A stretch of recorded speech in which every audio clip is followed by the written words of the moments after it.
peux faire déjà, c'est mettre ta frontale autour du cou, pas la mettre sur la tête tout de suite. Tiens. Voilà, je sors mon tire-plaque, on fonce à la plaque, tu descends en première, je referme la plaque et puis une fois que c'est fermé, on est tranquille. Pardon. On est au milieu de la rue. Ouais.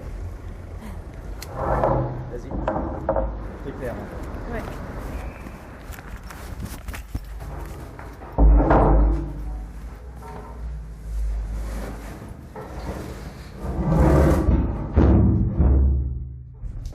C'est tout bon. Bonjour Judith Soussan. Bonjour Daniel Mais Pivet. où êtes-vous donc allé traîner? Je ne vous le dirai pas, c'est secret. Bon, en tout cas, vous venez de l'entendre, l'aventure souterraine, ça peut parfois être au coin de la rue. En tout cas, avec Basile Senet, qui arpente les sous-sols parisiens depuis plus de 10 ans. J'ai eu l'impression de partager une petite aventure urbaine. C'était un samedi soir de juillet, quelques mètres au-dessous des terrasses bondées, dans un quartier branché et pas loin d'un poste EDF. Hop, allez.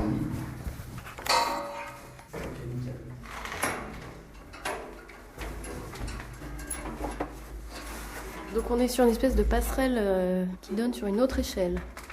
Ouais, c'est ça. Et puis la passerelle, en fait, elle nous mène dans la galerie principale. Là. D'accord. Donc voilà, là, on est dans une galerie EDF classique. Donc c'est des grandes galeries rectilignes. Là, on n'en voit qu'une portion, parce qu'après, il y a des virages et compagnie, mais en réalité, ça court vraiment sur des kilomètres. Là, c'est du 20 000 volts qui passe autour de nous. On va fouiller un peu. Alors là, c'est des tuyaux suintants, rouillés. Voilà, ça, c'est le réseau de distribution de Paris. Donc là, les bruits que tu entends, en fait, il ne faut pas s'inquiéter, c'est les bruits de la surface. À chaque fois, tu vois, ça boum. Ça, c'est les bruits de la surface. Une autre échelle. On monte et on descend. On est vraiment sous le sous-sol du poste de transformation. ERDF. Ouais. On est tout bon. Alors, on va passer par au-dessus. Ce que tu peux faire, c'est attendre en bas. Comme ça, si on doit se sauver un petit peu rapidement, t'as pas à descendre l'échelle, j'arrive, je referme la plaque et puis, D'accord. on disparaît.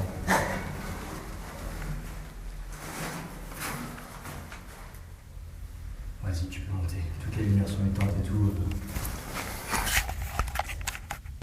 Alors là, on est dans le poste EDF. Ah, c'est comme un musée, quoi. Tu vois, les vieilles écritures à l'ancienne. Comme ça, fait au pochoir. Ce que j'aime bien dans ces décors, c'est que c'est des choses qui sont pas faites pour être vues, qui sont uniquement fonctionnelles. Il n'y a pas de vocation esthétique à tous ces trucs-là. C'est brut de décoffrage. Des tableaux électriques, des échelles, des monte-charges, Du béton, des câbles, des leviers, des manettes. C'est pour ça que j'aime bien aller dans ces endroits-là, voir l'envers du décor, que ce soit en sous-sol, sur les toits, dans les monuments. Je suis jamais fatigué de faire ça. Tu te balades dans Paris, et c'est comme dans un décor de cinéma. Tiens, regarde-moi ça. Voilà. Ça, c'est un truc d'aide aux électrocutés. Inventaire des matériels et archives historiques. C'est un objet de musée, mais qui est entreposé nulle part. La petite manette, tout ça, ça n'a pas d'âge. Mettre le malade à plat ventre, boucler la sangle sans serrer, etc., etc. Alors, nota, le docteur Panis, 63 rue de la Folie-Regnault à Paris, serait reconnaissant à toute personne ayant utilisé l'appareil de lui faire connaître les détails du sauvetage, réussi ou non. Oh, c'est génial, quoi. Bon. Ça, je crois que... Attends, jette juste un petit coup d'œil.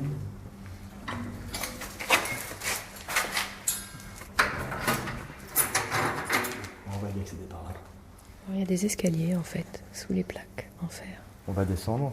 Il faut se faufiler sous l'autre plateau. Ouais, Sophie.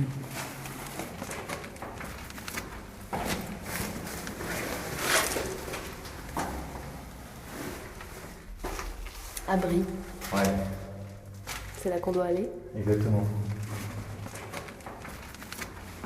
Là, je vois déjà les transports. C'est encore en bon état. Je t'en prie. Allez. Voilà, faut fouiller. Et à force de fouiller, en général, on finit par trouver des trucs. Par exemple, ce petit abri qui est en bon état avec le truc d'air qui fonctionne, les manivelles, les portes blindées.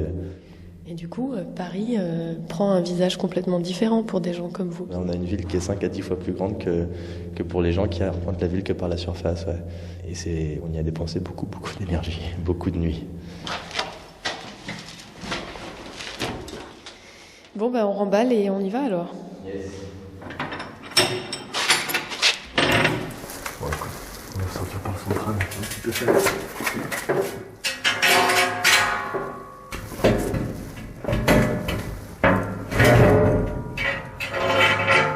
On est arrivé par là ?